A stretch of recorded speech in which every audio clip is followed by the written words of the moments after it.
Frère Branham, nous n'avons pas de prédicateur là où nous habitons, mais nous avons une réunion où on écoute une bande le dimanche soir seulement. Devrions-nous amener nos enfants à une autre église pour l'école du dimanche? Les réunions d'écoute de bande sont-elles suffisantes? Voyons un peu, si l'on n'a pas d'église où aller, devrait-on simplement écouter les bandes? Voyons un peu. Au sujet du passage d'Éphésiens 4, 11 à 13, est-ce que nous tous, voyons un peu, est-ce que nous recevons tout le perfectionnement des saints par les bandes?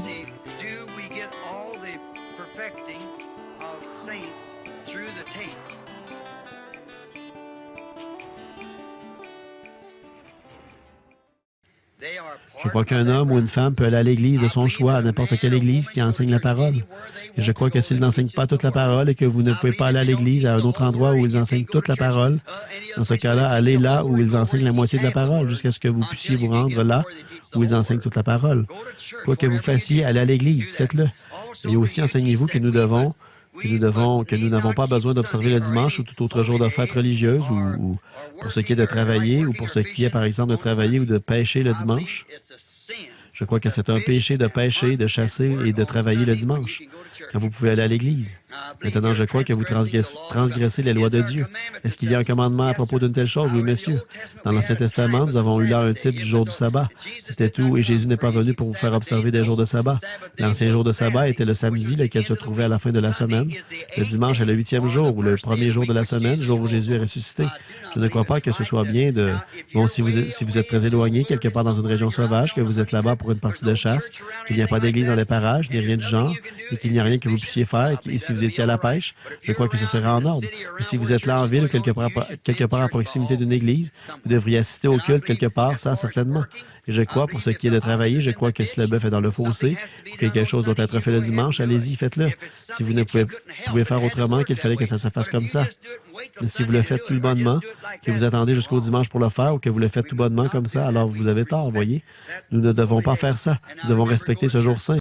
Et maintenant, souvenez-vous, allez à l'église quelque part, à un endroit. Si je pourrais nommer une certaine église dénominationnelle, mais je ne le ferai pas, parce que cette église, la seule chose que je sais qu'ils enseignent et à laquelle je crois, c'est qu'ils disent croire que Jésus-Christ est le Fils de Dieu. Eh bien, moi aussi, tout le reste de ce qu'ils enseignent, ils croient que la rémission des péchés se fait par l'eau. Or, ce n'est pas les unitaires. Eux, c'est pareil, mais ce n'est pas d'eux que je parle. Ils croient que la régénération se fait par l'eau et ainsi de suite. Et moi, je ne crois pas ça. Et ils croient que tout ce qui touche la guérison divine est du diable. Et ils croient en tout qu'il n'y a qu'eux qui existent et que tout ce que vous avez à faire, c'est simplement de mettre votre nom sur le registre. Et si vous ne l'avez pas inscrit là, vous êtes perdu. Or, moi, je ne crois pas ça. Mais s'il n'y avait aucune autre église où aller, je n'irais pas là pour critiquer. J'irai là dans le but de les aider par ma présence, de me trouver là-bas à côté de quelqu'un afin que le Christ, qui est dans mon cœur, puisse influencer quelqu'un là-bas. Allez au milieu d'eux, mais ne participez pas à leur incrédulité. Mon mari et moi ne voyons pas de la même façon la Bible, les vérités comme cette vérité que vous prêchez. Il ne comprend pas. Devrais-je aller avec lui dans des églises alors que je ne crois pas ce qu'il y enseigne?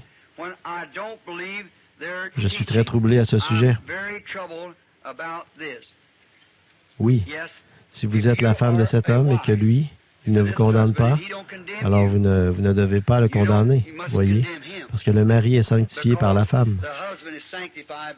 Voyez, et je crois que s'il va à une église dénominationnelle, quelque chose comme ça, et qu'il veut que vous y alliez avec lui, voyez, si vous n'êtes pas... Voyez, il n'y a rien là-bas qui puisse vous faire du mal, parce que de toute façon, vous n'écouterez pas ce qu'elles disent, puisque vous avez dit ici que vous ne croyez pas ce qu'elles prêchent. Voyez, alors ça ne vous fera pas de mal, mais tout ce que vous faites, c'est de montrer du respect à l'égard de votre mari. Vous vous soumettez à lui, et peut-être qu'en faisant ça, ces enseignes font là-bas les choses. Vous avez reçu un enseignement bien supérieur à celui-là. Vous serez salé, il verra, il viendra au Seigneur. Je crois qu'à votre place, j'irai. Montez, mais regardez donc l'heure qu'il est.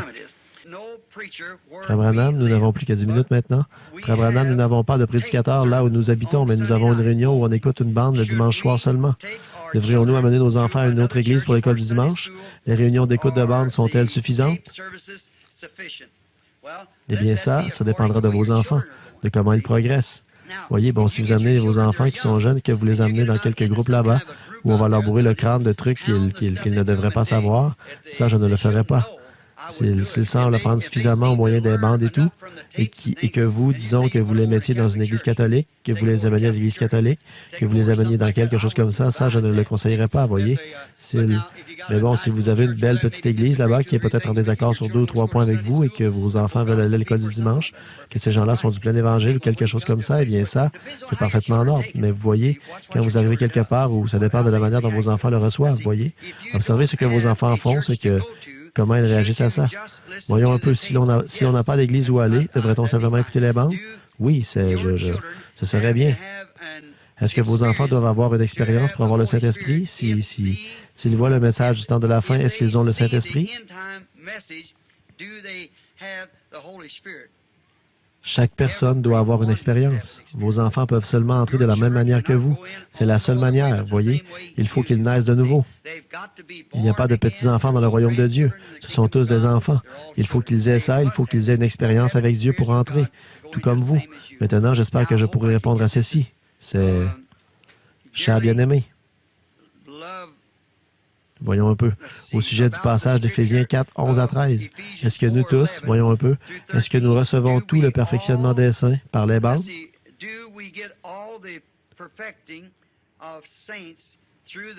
Ou devrions-nous être ici, où il y a les dons de l'Esprit en action, ainsi que les différentes fonctions dans l'Église, pour nous aider à nous perfectionner?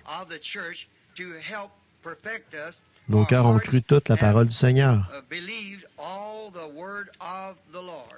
Maintenant, je connais cette personne par lettre, et alors... Non, ils veulent venir ici à l'Église pour le perfectionnement. Voyez, nous avons de la communion les uns avec les autres ici à l'Église, mais le perfectionnement se fait entre nous et Dieu. C'est le sang de Christ qui nous perfectionne dans le Saint-Esprit. Maintenant, dans l'Église, dit-il, où il y a les dons en action. Or, nous n'avons pas beaucoup de dons en action ici, mais nous en avons quelques-uns. Nous avons le don des langues et le don de prophétie. Il y en a 2 ou 3. Je pense qu'il y a notre frère Higginbotham qui est ici quelque part. Il a le don de parler en langue. Et nous avons notre frère Junior Jackson parmi nous qui parle en langue. Et puis, nous en avons 2 ou 3 qui interprètent. Il y a aussi frère Neville ici, notre pasteur, qui parle en langue et à qui il arrive de prophétiser. Et le Seigneur fait venir sur lui. Juste l'autre jour, il a dit quelque chose. J'ai eu un appel dans une maison où je me trouvais. On disait qu'il avait donné une prophétie à une personne. Il avait dit qu'un ivrogne allait, qu'un grand changement allait se produire immédiatement en lui, ou quelque chose comme ça. Et l'homme en question, après avoir été chez les alcooliques anonymes, il était toujours alcoolique. Et voici que depuis 68 jours, il n'a même pas pris une goutte d'alcool. Ni aucun médicament pour ça, ni rien. C'était frère Neville qui leur avait donné une prophétie. Donc, nous avons quelques-uns des dons d'action parmi nous. Nous serons très heureux d'avoir de la communion fraternelle avec n'importe lequel d'entre vous qui a une façon de travailler ou qui désire venir fraterniser avec nous. Tout ce que nous pouvons faire, nous sommes très heureux de le faire, voyez. Mais le perfectionnement, ça appartient à Christ.